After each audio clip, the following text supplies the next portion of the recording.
성도 여러분 반갑습니다. 12월 11일 맥체인 성경 읽기 시간입니다. 오늘 함께 읽으실 말씀은 역대하 11장, 12장, 스바냐 3장, 요한복음 1장, 요한계시록 2장이에요. 그래서 오늘은 요한복음 시작돼서 요한복음 전체를 소개를 좀 해드리겠습니다. 제가 이제 관찰을 해보니까 성도들이 성경을 읽을 때 물론 어떤 분들은 그냥 호기심으로 보는 분도 있지만 대체로 어떤 목적을 가지고 읽는 것 같더라고요. 어떤 분들은 마음의 평안을 얻을 수 있을까 해서 성경을 읽기도 하고, 어떤 분들은 뭔가 행복의 비결을 좀 찾아볼까 해서 보기도 하고, 또 어떤 분들은 인생의 지혜를 얻기 위해서 혹은 축복과 성공을 얻기 위해서 이렇게 성경을 보는 분들이 있더라고요. 물론 이제 그런 마음으로 읽어도 성경에서 어느 정도의 답을 얻고 도움을 얻을 수 있을 것입니다. 자, 그런데 성경을 읽을 때 가장 좋은 태도는 성경의 저자이신 성령께서 원래 의도하신 거, 목적이 있는 거예요. 창세기는 창세기의 목적이 있고, 또 요한복음의 목적이 있는 거란 말이에요. 그래서 성령께서 의도하신 바 그 목적을 바르게 알고 읽으면 훨씬 더 하나님께서 우리에게 주시고자 하는 것을 충분히 받을 수 있을 것입니다. 성경을 읽는 기본 태도도 중요하다. 나는 어떤 마음으로 성경을 대하는가? 숙제라서 읽는가? 아무 생각 없이 습관을 따라 읽는가? 어떤 생각을 가지고 있는지 한번 점검해 보시기 바랍니다. 자, 요한복음은 자체에서 이제 요한복음을 기록한 목적을 얘기를 해주고 있어요. 그래서 사도 요한의 성경을 다 기록을 하고 끝부분에 요한복음 20장 31절에 오직 이것을 기록함은 너희로, 읽는 사람들로 하여금 예수께서 하나님의 아들 그리스도이심을 믿게 하려고 이걸 기록했다는 거예요. 예수님이 바로 하나님의 아들이고 그리스도라는 사실을 믿을 수 있도록 그런 근거들을 쭉 이렇게 잘 정리를 해서 우리에게 전해주고 있는 것입니다. 그래서 요한복음을 읽으면 예수님이 하나님의 아들이구나, 예수님이 그리스도구나, 그것을 믿게 되는 거예요. 제대로 보면 저걸 믿게 되었다면 요한복음을 제대로 보신 거예요. 그렇게 되어야, 그렇게 예수님이 하나님의 아들 그리스도를 믿게 되어야 너희로 그 이름을 믿어야 그 이름을 힘입어서 생명을 얻게 되는 것이죠. 생명이란 참 생명, 죽지 않는 영원한 생명을 말씀하고 있습니다. 원래 생명이란 영원히 사는 거예요. 근데 죄 때문에 이 죽는 존재가 되고 말았죠. 생명이 이제 손상이 된 거죠. 온전한 이 생명, 참 생명은 죽지 않는 영원한 생명인 것입니다. 그래서 우리가 예수님을 하나님의 아들로 그리스도로 믿어야 이 영생 참 생명을 얻게 된다는 것입니다. 그 목적을 위해서 요한복음을 기록을 하신 거예요. 그런 목적을 가지고 내가 반드시 이 요한복음을 읽으면서 예수님 진짜 그리스도가 맞구나, 영원한 이 하나님의 아들이 맞구나, 그것을 확실하게 믿게 될 때 여러분은 예수님을 힘입어 영생을 얻게 될 줄로 믿습니다. 그게 요한복음을 기록한 목적이고 우리가 읽어야 될 목적이에요. 자, 요한복음을 보시면 1장 11절에 우리 유명한 구절이 있죠. 11, 12절에 자기 땅에 오매 자기 백성이 영접하지 아니하였으나 영접하는 자 곧 그 이름을 믿는 자들에게는 하나님의 자녀가 되는 권세를 주셨다, 그렇게 말씀을 해요. 12절 같은 경우는 상당히 이제 암송을 많이 하는 구절이죠. 어떻게 하나님의 자녀가 되는가? 영접을 하고 예수님을 믿는 자가 하나님의 자녀가 된다. 그런 자가 영생을 얻는 것이죠. 자, 그런데 그 앞에 11절 보면 자기 땅에 오매 자기 백성이 영접하지 아니했다고 말씀을 하고 있죠. 그러니까 2020년 전에 예수님께서 이스라엘 땅에 태어나셨어요. 그래서 이제 성장을 하시고 30세쯤에 이제 천국 복음을 전하셨는데, 그 자기 땅이라고 하는 것이 하나님의 백성의 그 특별한 땅이잖아요, 당시에. 그래서 오셨는데 이 하나님의 백성들이 이 예수님을 영접하지 않는 거예요. 유대인들이 예수님을 영접하지 않고 믿지 않고 거부합니다. 많은 사람들이 그랬어요. 그런데 그런데도 불구하고 그 중에 일부 유대인들은 예수님을 하나님의 아들로 그리스도로 믿고 환영하고 영접을 했어요. 그러니까 예수를 믿는 사람들과 거부한 사람들이 쫙 갈라졌던 거죠. 그래서 예수님을 믿지 않고 거부한 사람들이 많았지만, 그러나 그 중에서 일부 예수님을 환영하고 영접하고 바로 우리가 기다리던 그 메시아다, 그리스도다 라고 환영하고 영접을 한 사람, 그리고 이제 예수님을 하나님의 아들로 그리스도로 믿은 사람들이 있는 거죠. 제자들 중심으로. 그 사람들이 하나님의 자녀가 되는 거예요. 예수님을 거부하는 자들은 하나님의 자녀가 못 되는 것이죠. 예수님을 영접하고 환영하고 그리고 하나님의 아들로 그리스도로 믿는 사람이 하나님의 자녀가 되고 영생을 얻는 것이고 구원을 받는 것입니다. 어떤 사람이 구원받고 하나님의 자녀가 되고 영생을 얻느냐? 예수님을 하나님의 아들로 그리스도로 믿고 영접하고 환영하는 자가 하나님의 자녀가 되는 것이죠. 그래서 이제 요한복음은 저 구절이 이제 굉장히 중요한데, 믿는 자와 믿지 않는 자가 쫙 갈라지는 거죠. 그것을 아주 명백히 보여주고 있습니다. 그래서 요한복음에는 예수님을 믿고 영접한 사람들의 흐름이 있고, 그리고 또 한편의 흐름은 예수님을 믿지 않고 거부하고 죽이려고 하는 그런 사람들이 쫙 갈라져요. 그래서 이제 전체적인 구조를 간단히 이렇게 말씀을 드리자면, 자, 1장부터 4장 그 앞부분은 예수님을 믿고 영접한 자들이에요. 그런 모습이 나와요. 거기 예수님 제자들도 나오고, 물론 세례 요한도 나오고, 무슨 사마리아 여인도 나오고 그렇게 나와요. 니고데모라든가. 예수를 믿고 영접한 사람들의 어떻게, 예수님을 어떻게 누구로 알고 어떻게 믿었는가를 기록을 해줘요. 저런 것들을 잘 보면, 아, 예수님 진짜 그리스도가 맞구나, 하나님의 아들이 맞구나, 그것을 여러분 믿게 돼요. 1장부터 4장 그래서 굉장히 중요하죠. 그리고 이제 저 끝부분에 13장, 17장도 예수님 십자가에 못 박히시기 전날 밤, 그 마지막 제자들에게 마지막 밤에 가르치신 아주 중요한 말씀들이에요. 예수님을 믿고 영접한 자들을 가르친 아주 중요한 내용들이에요. 우리가 예수님을 믿는 사람일지인데 저런 가르침을 아주 깊이 이렇게 읽고 묵상해야 되는 거죠. 자, 그런가 하면 그 사이 5장부터 12장은 예수님을 거부하고 믿지 않는 자들이 나와요. 그런 자들과 예수님께서 예수님에 대해서 의심하고 막 공격하고 비난하고 질문하고 예수님대로 대답하시고 논쟁같이 돼 있죠. 그 앞부분에 예수를 믿고 따르는 사람들에게 교훈하는 내용과 상당히 분위기가 다르죠. 믿지 않고 거부하고 아주 예수님을 적대시하고 비판하고 공격적으로 나오는 사람들에 대해서 예수님께서 당신의 입장을 얘기를 하시는 거죠. 당신이 하나님의 아들이고 그리스도라는 사실을 얘기를 하시는 거예요. 근데 사람들은 믿지 않고 거부하고 오히려 예수님을 죽이려고 들고 그런 반응들을 보이죠. 근데 예수님 물러서지 않고 얘기를 하십니다. 어쨌든 그 속에도 예수님께서 당신 말씀하시는 내용, 당신이 어떤 존재인지 무엇을 하러 오셨는지 얘기를 하시거든요.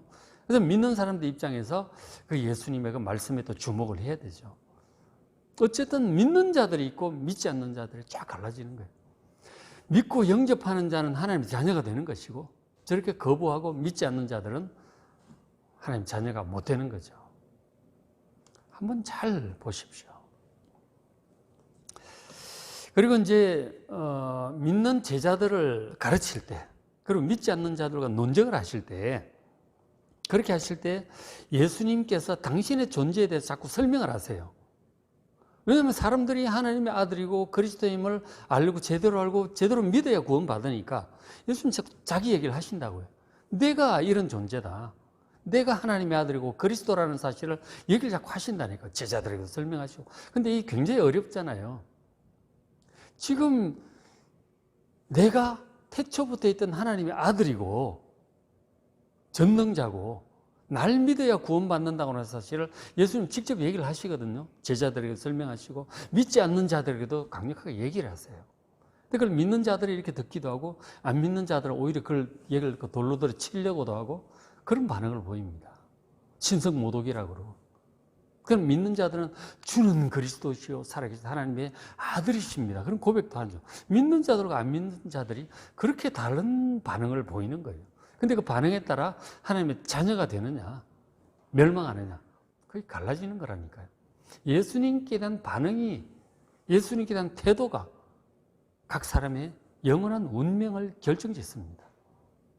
심각한 문제죠. 예수님을 어떻게 생각하고 어떻게 믿느냐, 이게 구원과 영생에 있어서 결정적인 문제예요. 뭐 착한 일을 많이 한다고 해서, 공부 많이 한다고 해서, 돈을 많이 번다고 해서 이게 구원을 받는 게 아니란 말이에요. 예수님을 어떻게 알고 어떻게 대하느냐, 어떻게 믿느냐가 영생을 얻느냐 못 얻느냐의 갈림길이라니까요. 굉장히 중요한 문제죠. 예수님을 어떻게 알고 믿느냐. 그래서 예수님께서 하시는 말씀 잘 주목해 보셔야 돼요. 믿는 제자들에게 하시는 설명도, 안 믿는 사람들에게 말씀하시는, 안 믿는 사람도 예수님 얘기를 하세요. 당신이 어떤 존재인지 얘기하신다고요. 잘 보셔야 돼요. 그래서 이제 그 예수님께서 당신을 설명을 하실 때 나는 뭐뭐다 이런 식으로, 나는 세상의 빛이다 이런 식으로 당신을 자꾸 설명을 하세요. 비유적으로 설명을 하시거든요. 그 당신에 관한 계시죠. 스스로 직접 당신 입으로 자기를 소개를 하시는 거죠. 그 예수님을 여러분 제대로 알고 제대로 믿어야 되는데, 어쨌든 예수님께서 직접 당신을 소개를 자꾸 하시는 거예요. 나는 뭐뭐다라고 1인칭으로 그렇게 표현을 하는데, 1인칭 선포들이죠. 예를 들어서 나는 세상의 빛이다, 나는 생명의 떡이다, 나는 선한 목자다, 나는 생명으로 들어가는 문이다, 나는 길이고 진리고 생명이다. 당신을 얘기를 하시는 거라. 잘 묵상해 보셔야 돼요. 그 예수님이 어떤 분인지 아주 중요한 것들을 깨달을 수 있게 되죠. 그런 것들을 제대로 알고 믿어야 영생을 얻는 것입니다.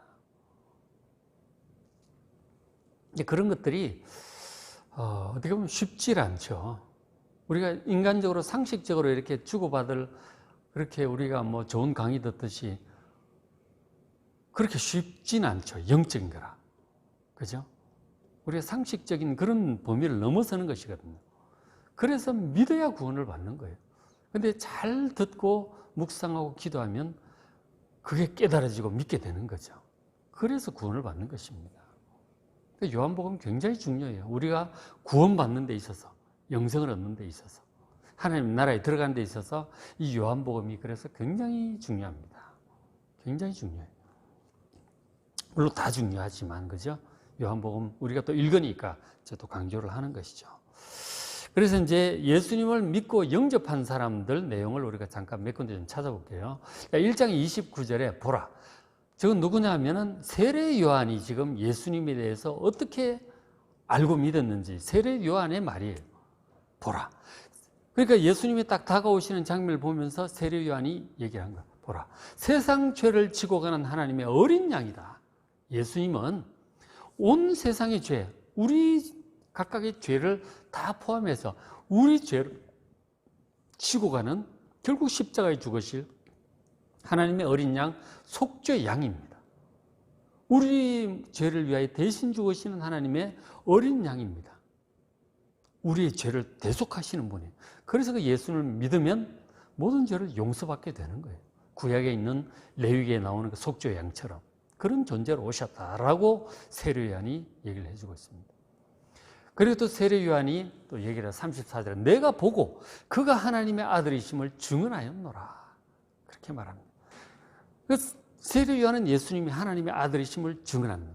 이제 그 앞에 생략된 부분에 어떤 내용이 있느냐면, 세례 요한이 이제 예수님 만나기 전부터 이 사람들에게 이제 회개의 세례를 전파했잖아요. 메시아를 기다리도록, 회개하도록 준비를 시켰는데, 그러니까 세례 요한에게 임재하시고 말씀하셨던 분이 성령께서 임하신 거죠. 성령께서 세례 요한에게 그렇게 말씀을 해 주시기를, 누구든지 너의 그 세례를 받는 사람들 중에, 세례를 받는 중에 하늘에서 성령이 이렇게 그 사람 머리 위에 내려오면 그 사람이 성령으로 세례를 주는 분이고 그 사람이 메시아고 하나님의 아들이다. 그런 감동을 주신 거죠. 세례요한에게. 세례요한은 예수님을 몰라요. 근데 많은 사람 세례를 주고 있는데 예수님이 어느 날 나오신 거죠. 세례를 딱 주는데 하늘이 열리고 성령이 비둘기 같은 모양으로 예수님 위에 쫙 내려오십니다. 그리고 하늘에 소리가 들렸잖아요. 이는 내 사랑하는 아들이고 내 사랑하는 아들이니 너희는 그를 믿어라. 내 사랑하는 자라. 그렇게 말씀을 하셨죠. 그런 걸 보니까 바로 이분이 그리스도고 하나님의 아들이구나. 세례요한이 그제야 깨달은 거죠. 그래서 세례요한이 그 예수가 나사렛 예수 하나님의 아들이라고 증언하고 있는 것입니다. 여러분 세례요한의 말을 가만히 묵상해 보시길 바랍니다. 그렇죠? 자, 그 다음에 또 누가 있느냐면 예수님의 초기 제자 중에 1장 45절에 빌립과 나다나엘 얘기가 나옵니다. 이건 공관복음서엔 저기 안 나오죠. 요한복음에 이제 기록하고 있는데, 자, 빌립이 이제 먼저 예수를 믿었어요. 빌립이. 그리고 이제 그 친구 나다나엘을 찾아갔어요. 가서 이르되, 빌립이 하는 말이죠. 모세가 율법에 기록한 사람, 그리고 여러 선지자 기록한 그 사람을 만났다. 바로 구약 성경에 기록된 그 메시아, 그리스도를 내가 만났다. 라고 지금 친구 나다나엘에게 소개를 하고 있는 것이죠. 그러니까 지금 빌립은 이미 바로 나사렛 예수 그분을 만나면서 이분이 구약 성경의 율법서와 선지서에 기록된 바로 그 메시아라는 사실을 믿은 거예요. 그리스도라는 사실을 믿은 거죠. 빌립은 이미. 바로 그분이 요셉의 아들 나사렛 예수다. 그렇게 얘기를 합니다. 그리고 이제 그 나다나엘 데리고 예수님께 간 거죠. 그럴 때 이제 나다나엘과 예수님이 여러 가지 대화를 하셨는데, 예수님과 대화 후에 49절에 나다나엘이 예수님께 대답을 합니다. 랍비여, 당신은 하나님의 아들이십니다. 예수님은 하나님의 아들이라고 고백을 해요. 그리고 당신은 이스라엘의 임금 왕이로소이다. 이스라엘의 왕이라고 하는 것은 다윗의 이 왕위를 이어받아 영원히 왕이 될 그 장차 올 이스라엘 왕에 대한 예언이 있었는데 바로 그리스도라는 얘기죠. 당신이 바로 그리스도이십니다. 나다나엘이 저렇게 이 예수님을 믿게 된 것은 성령께서 그 마음을 열어주시고 영적인 눈을 열어주시고 깨닫게 하신 거예요. 그래서 그 나다나엘이 예수님에게 하나님의 아들이시고 이스라엘의 왕임을 고백하고 있는 것입니다. 그 성령께서 그들의 눈을 열어주신 거예요. 예수를 믿는 것은 설명을 잘해서 이렇게 되는 게 아니에요. 우리가 최대한 설명을 하지만 설명을 하고 설명을 듣는 사람 그 마음 속에 제가 이렇게 설명을 할 때도 성령께서 역사하실 수 있죠. 나사렛 예수 그분이 바로 하나님의 아들이구나. 그분을 믿어야 구원받는 것이구나. 이게 확 믿어질 수 있는 것이죠. 그건 어떻게 되세요? 성령께서 말씀을 전하는 자와 듣는 자의 영적인 눈을 싹 열어주실 때 그렇게 되는 거라고요. 그렇게 믿어질 때 구원받는 것입니다. 그 믿은 사람들 얘기가 나오죠. 어떻게 누구로 알고 믿었느냐. 저렇게 믿은 거예요. 그리고 이제 요한복음 4장에 사마리아 여인 나오죠. 사마리아 여인 인생 아주 실패한 여인이었잖아요. 그런데 예수를 만나서 예수를 믿게 돼요. 그 긴 대화를 통해서 요한복음 4장 어떤 대화를 통해서 이 사마리아 여인이 예수를 믿게 되었는지 그리스도를 믿게 되었는지 한번 직접 보시길 바랍니다. 잘 묵상해 보세요. 그 여인과 같은 믿음을 갖게 되면 확실히 그건 영생을 얻는 것이죠. 내가 행한 모든 일을 내게 말한 사람을 와서 봐라. 5번 결혼했다든가 이런 것 예수님 막 이야기하고 그러셨죠. 보라, 이는 그리스도가 아니냐. 예수님이 그리스도라는 확신이 들면서 마을 사람들에게 뛰어들어가서 내가 그리스도 메시아를 만났다라고 자랑스럽게 막 외친 것입니다. 예수님을 만난 감격을 억누를 수가 없었던 것이죠. 내가 메시아를 만났다. 진짜 눈이 뜨인 거죠. 그래서 사람들이 이 예수님께 막 몰려왔어요. 예수님과 막 대화를 합니다. 예수님과 대화를 하고 나서 이 사마리아 사람들이 그런 얘기라고 42절에 그 여자에게 말하되 이제 우리가 믿는 것은 예수님을 이 사람들도 믿게 된 거예요. 네 말로 인함이 아니니 이는 우리가 친히 듣고 예수님 말씀을 친히 설명을 듣고 대화를 해보니까 참으로 그가 세상의 구주인 줄 이제 알겠다 하는 거죠. 세상의 구주로 오신 분이라는 사실을 알겠다는 거예요. 사마리아 사람들이 믿게 된 거죠, 예수님을. 그 앞에 3장에는 니고데모가 또 밤에 찾아와서 예수님과 대화하고 믿게 된 내용이 나와요. 그 앞에 백부장 얘기도 있고 있어요. 예수님은 믿은 사람들, 초기에 믿은 사람 얘기가 1장부터 4장까지 이렇게 많이 나오고 있어요. 그렇게 예수님을 믿는다면 그 사람은 영생을 얻은 자의 반열에 들어가는 것이죠. 도대체 무슨 소리인지 모르겠다. 난 영 안 믿어진다. 그러면 자기 믿음에 아직 문제가 있죠. 그러니까 이분들처럼 예수님을 믿을 수 있길 바랍니다. 그러면은 영생을 얻는 것이죠. 자, 그러면 그 반면에 이제 예수님을 거부한 자들이 있다 그랬잖아요. 5장부터 12장까지. 예수님을 거부한 사람들 얘기가 쭉 나오고 있는데 한두 군데 볼게요.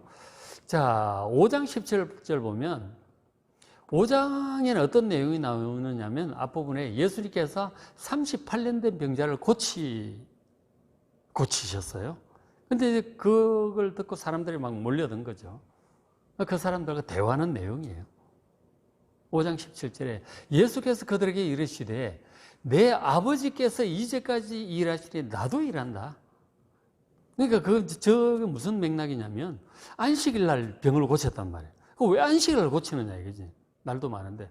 그러니까 안식일 날 일을 해서는 안 되는데 일했다 이거죠. 의사가 일하듯이 그렇게 한 거예요. 돈 벌려고. 그런 게 아니잖아요. 그 38년 된 병사 불쌍히 여기시고 고쳐주신 거죠. 근데 그걸 안식을 범했다고 지금 시비를 걸고 있는 거죠. 하나님의 능력과 구원이 임한 것인데 안식을 일했다고 시비를 걸고 있습니다. 기가 막히는 거죠. 그래서 아버지께서 지금 이런 사람들을 구원하는 일을 하고 계시기 때문에 나도 그런 일을 하고 있다. 그렇게 얘기를 한 거죠. 그랬더니 유대인들의 반응이 18절에 유대인들이 이로 말미암아 더욱 예수를 죽이고자 하니 이는 안식을 범할 뿐만 아니라 안식을 어겼다는 거죠. 하나님을 자기의 친아버지라고 얘기를 하는 거예요. 아버지라고 얘기를 하는 친아버지. 자기를 하나님과 동등으로 삼으신 거예요. 실제로 예수는 하나님의 친아들이란 말이에요. 친아버지 맞아. 실제로 그렇게 얘기를 했거든요. 근데 그걸 사람들 알아들었는데 인정할 수 없는 거죠. 그 나사렛 예수가 하나님의 친아들이라는 사실을 인정할 수 없는 거죠. 오히려 신성모독이라고 여깁니다.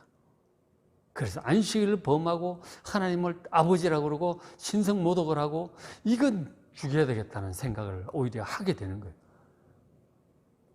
예수를 믿고 하나님의 아들이라고 고백하는 사람이 있는가 하면 하나님을 아버지라고 하는 그 예수님을 신성모독이라고 죽이려고 하는 사람도 있죠. 예수님께 대한 반응이 아주 쫙 갈라지는 거죠. 지금도 똑같아요. 예수 믿는 사람들은 예수님을 그리스도 하나님의 아들로 믿고 섬기죠. 예수님을 찬양합니다. 그런가 하면 예수님을 거부하는 자, 예수 옛자도 듣기도 싫어요. 아주 거부감, 알레르기 반응을 일으킵니다. 예수, 십자가, 웬 놈의 십자가 이렇게 많아? 그렇게 욕을 합니다. 우리는 그 십자가가 다 은혜의 상징으로 보이는데 그 사람들은 아주 싫어요. 예수 옛자도 꺼내지 말라는 거예요. 너무 다르지 않습니까? 결국 예수님께 대해서 어떤 태도를 가지느냐 보면 구원받은 사람인지 구원 못 받은 사람인지 명백히 드러나는 거예요. 예수님께 대한 태도를 보면 그냥 알아요. 볼 것도 없습니다. 그죠? 아주 명백히 구별돼요. 하나 더 보시면 8장 56절에 너희 조상 아브라함은 나의 때 볼 것을 즐거워하다가 보고 기뻐하였느니라 그렇게 말씀하는데 저것은 어떤 맥락이냐면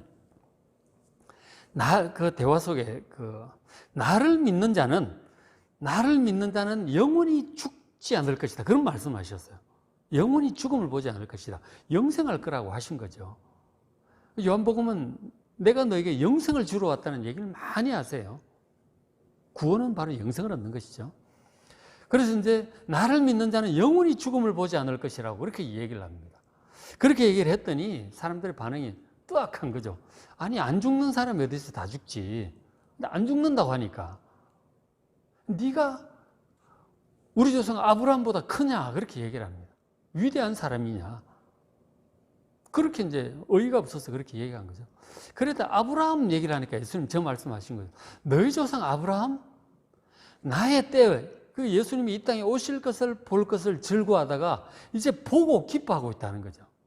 아브라함이 하늘나라에 있는데 예수님이 이 땅에 오셔서 이렇게 구원 사역을 하시는 것을 보고 지금 아브라함이 천국에서 기뻐하고 있다고 그 얘기를 하는 거예요. 그랬더니 유대인들의 반응이 57째. 네가 아직 보니까 50세도 못 된 것 같은데 예수님 당시 30대 초반이었어요. 근데 50도 못 되었다고 한 거 보면 예수님이 상당히 이제 좀 건늙은 그런 표현 것이 아닐까. 50 가까이로 봤다고 하는 게. 그러니까 건강도 별로 안 좋고 이제 그랬다고 이제 그렇게 짐작들 하죠. 네가 나이도 얼마 안 돼 보이는데 아브라함을 봤다니. 아브라함이 2000년 전의 사람인데 예수님 그 시대보다. 아브라함 봤다는 얘기냐? 어이가 없어서 이렇게 묻죠. 그랬더니 예수님 대답에 58절에 아브라함이 나기 전부터 내가 있었다는 거죠. 2000년 전에 내가 있었다는 거예요.